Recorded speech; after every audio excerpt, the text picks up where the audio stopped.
On December 9th, 2022, the top prize at the Game Awards, the Game of the Year, was taken by Elden Ring. At the event live and accepting the award was the game's creator, Bill Clinton. Bill Clinton, thank you everybody. I mean, Hidetaka Miyazaki. For fans of Miyazaki and his development studio From Software, that Game of the Year win wasn't the most exciting thing to happen during the Game Awards though.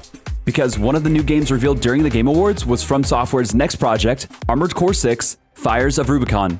Instead of another Souls-like RPG, Miyazaki revealed that he'd be returning to From Software's long-standing flagship mech series, Armored Core, which had been on hiatus since 2013's Armored Core Verdict Day. As part of a more niche genre, Armored Core may have never grown to the massive level of success of From Software's Dark Souls games, but the gamers who loved it were passionate about it, and they've been stuck waiting for 10 long years for another entry that seemed like it may never come. Today, we're looking back at the beginnings of Armored Core and how this niche mech game helped create the From Software that has become a multiple Game of the Year award winner.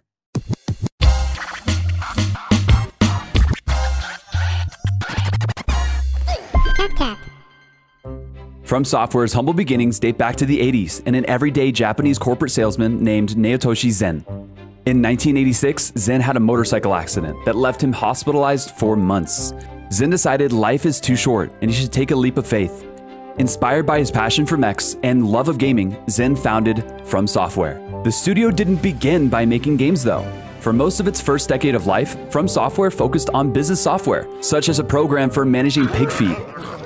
Not exactly what most of us have in mind when we think of the company that would one day bring us some of the most challenging and brilliant design games ever made.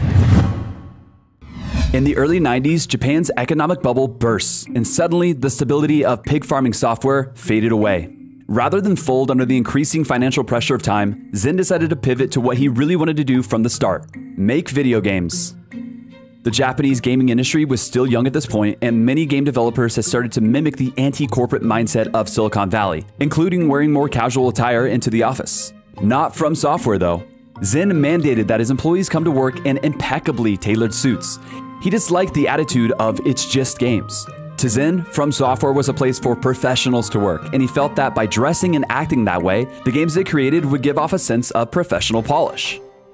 Despite being a small team, From Software's first video game project would showcase the studio's grand ambitions. Picking up on Zen's love for mechs, the studio wanted to create a full 3D action game that featured robots battling in an underground labyrinth. Unfortunately, that first idea was a little too ambitious. Most PCs at the time couldn't even run it. While they were off to a rocky start, what didn't kill From Software only made them stronger. When Sony announced its revolutionary PlayStation video games console in 1993, Zen recognized the potential in the new hardware, and particularly, the PlayStation was built for 3D rendering, which is exactly what From Software needed to make its dreams a reality. The tiny software developer became one of the first official devs to partner with PlayStation even before the console launched. 13 days after the PlayStation launched in Japan, From Software released King's Field, a first-person 3D RPG. Looking back, the graphics of King's Field might not look much better than those early first-person shooters like Doom. If we dig deeper though, we can already see some of the qualities that would eventually become synonymous with From Software's games: a steep learning curve, deep gameplay mechanics, and a dark world that wants the player dead. Perhaps the best way to sum up From Software's approach to game design is to think of it like ramen. That's the comparison that ex-Armored Core producer Toshifumi Nabeshima made. He said, quote, "If we were to compare our games to food, it would definitely be like a hearty bowl of Jiro-style ramen." In Japan, this style of ramen is known for being hearty, reasonably priced, and delicious. It's also known for mountains of toppings, including huge amounts of garlic. Although delicious, it's not a taste that appeals to everyone, and From Software doesn't shy away from that characteristic of being not for everyone. Instead, they embrace it and proudly cater to a specific audience, which is what helped the developer establish such a distinctive reputation among gamers. King's Field gained a small but dedicated following, selling over 200,000 copies despite never being released outside of Japan.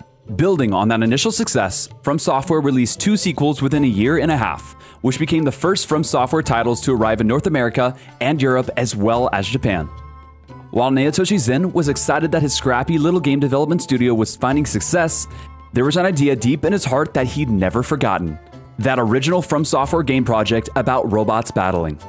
Zen began to view the King's Field games as something like a beta test. While pursuing that vision, From Software reached out to Shoji Kawamori, an artist well known for creating the Macross Mecha series and designing many of the mecha in it. Zen pitched Kawamori on his grand idea: a mech game where players could fully design their own mechs using modular parts. Kawamari was intrigued, but had one big concern. If players could design their own mech from the ground up, then the game would lack an identity. The mech designs would be too generic, and it wouldn't stand out from many of the other mech video games and anime on the market. Kawamari came up with a brilliant solution though. Instead of fully customizable mech, From Software's games would feature mechs built around an unchanging core, with players able to swap parts on specific modules around that core. Players could change out the mech's heads, arms, legs, and weapons, but the middle would stay the same. The heart of these mecha, their Armored Core. Armored Core released for PlayStation in 1997. Players took on the role of a mercenary who piloted mechs to complete missions in 3D maze-like environments. Compared to Kingsfield, Armored Core boasted smoother animation, faster action, and a greater sense of realism. On the other hand, missions themselves were short, with some objectives able to be cleared in 30 minutes or less. Picking up on the original Armored Core today, modern gamers might quickly be discouraged by the clunky feel of the game. The game may be about piloting giant hunks of metal, but limited airtime and long recovery from jumps make for a frustrating experience. Armored Core also uses a strict energy gauge mechanic. The player's mech can take to the air but can only jet around for a few seconds before shutting down. Once the mech's energy is depleted, it enters an overloaded state and becomes a sitting duck for enemies to attack. And since future mechanics like dodging or emergency boosting are nowhere to be seen yet, facing multiple enemies becomes a terrifying prospect that requires taking damage head-on. The design isn't the most challenging part of Armored Core though. That honor goes to the game's control layout, which was mostly inherited directly from the Kingsfield titles. At the time that Armored Core was being developed, the PlayStation's dual analog controller with 2 thumbsticks had not been released yet, and 3D movement in games was still new. Developers were still figuring out how to give players the control they needed without overwhelming them. In the case of Armored Core, that meant using the L2 and R2 buttons to adjust the camera view vertically, while L1 and R1 shifted the view left and right. Actually moving the mech was stuck to the PlayStation controller's stiff D-pad. If you go in expecting to just aim and shoot like a modern third-person shooter, be ready to get blown away. From Software's first Armored Core also placed serious restrictions on that mech customization system that was such a core part of the game's design. Not every part could fit with every core, and players had a balance with picking the best and most powerful parts with strict weight limits. While that might sound frustrating, the depth that From Software is known for was already on display here, and the players who mastered how to build powerful machines were rewarded. The trick to Armored Core's mech design is focusing less on weapons and more on the machine's core parts. The generator, which supplies with energy, and the boosters, which is what allows the game's mechas to maneuver.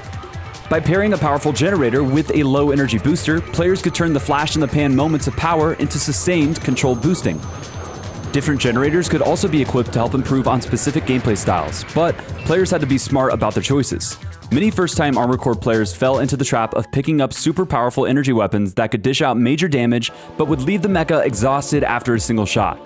With the right generator choice though, players could focus on creating a tanky machine with heavy weaponry or a more agile build with weaker guns and missiles. That strategic depth carried over into the gameplay as well. The limited mobility of mechs in Armored Core encouraged players to search for the most efficient methods of defeating enemies while cutting out all unnecessary actions. Smart players learned that they can install lock-on missiles to blow up weaker enemies safely from a distance. When surprised by an enemy ambush up close, they could switch to melee combat. Even the controls aren't as bad as they initially seem. While it would be nice to be able to adjust the camera more smoothly, Armored Core's design makes up for this limitation with a smart targeting reticle system. The mechs in this game use a targeting system, and changing it affects the size, width, and length of the targeting reticle that players see. A wider reticle might be preferred for multi-lock-on weapons, whereas a small, more precise reticle could be more important for long-distance attacks or more powerful blasts that you want to direct toward a single target. Succeeding in Armored Core requires carefully choosing your mech's parts, moving through each mission cautiously, and spending a lot of time considering tactics rather than just running in guns blazing. There's a reason fans of From Software's games have adopted the rally cry of "Get good." Oh, get good, get good, get good, get good. How? And that mentality of struggling and overcoming challenges is not just limited to gameplay. It extends to the stories told in From Software's games as well. Armored Core is set in a grim future version of Earth, where the majority of the human population has been wiped out due to devastating war known as the Great Destruction. Since the surface is now a wasteland, surviving humans have migrated underground. In the aftermath of the Great Destruction, the concept of nations has now been erased, and over time, massive corporations have stepped in to take their place. And just like how nations once warred with each other, these mega corporations have begun competing in increasingly brutal ways, fueling wealth disparity, racial discrimination, and acts of terrorism. Players step into this dark world in the role of a mercenary working for a group known as the Ravens. True to their name, the Ravens feed off this dying world and seem to embrace the bloodshed.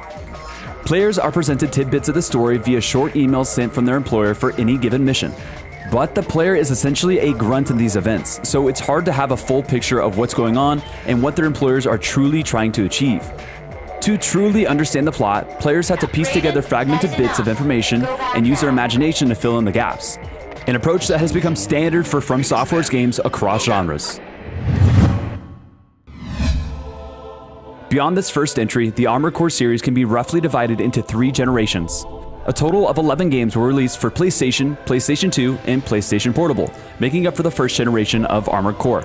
That first generation includes Armored Core 1, 2, and 3, as well as a bunch of expansions, add-ons, and spin-offs. This sequence of titles saw some improvements to gameplay, adjustments to overall difficulty, and the addition of online battles. But for the most part, these 11 titles carry forward with the framework created in the original Armored Core. So once you master any of these games, your skills should transfer fairly smoothly to any of the others in this group. After the PS2 era, From Software decided to change things up a little bit. Armored Core 4 and its direct sequel, Armored Core 4 Answer, were released on PlayStation 3 and make up what's traditionally seen as the second generation of Armored Core games. Armored Core 4 was notably the first game where Miyazaki served as director. In Armored Core 4, players became pilots of more futuristic mechs known as Next Armored Cores. This tech upgrade included a major boost to what players could pull off. Compared to old Armored Cores, Next Armored Cores could perform more impressive evasive maneuvers. More emphasis was placed on combat in this generation, but that meant sacrificing the first generation's sense of exploration and diverse mission variety. Similarly, Armored Core 5 and the direct sequel titled Armored Core Verdict Day were also released on PlayStation 3 and Xbox 360, marking the third generation. This duo of games slowed things down again and focused much more heavily on faction-based multiplayer.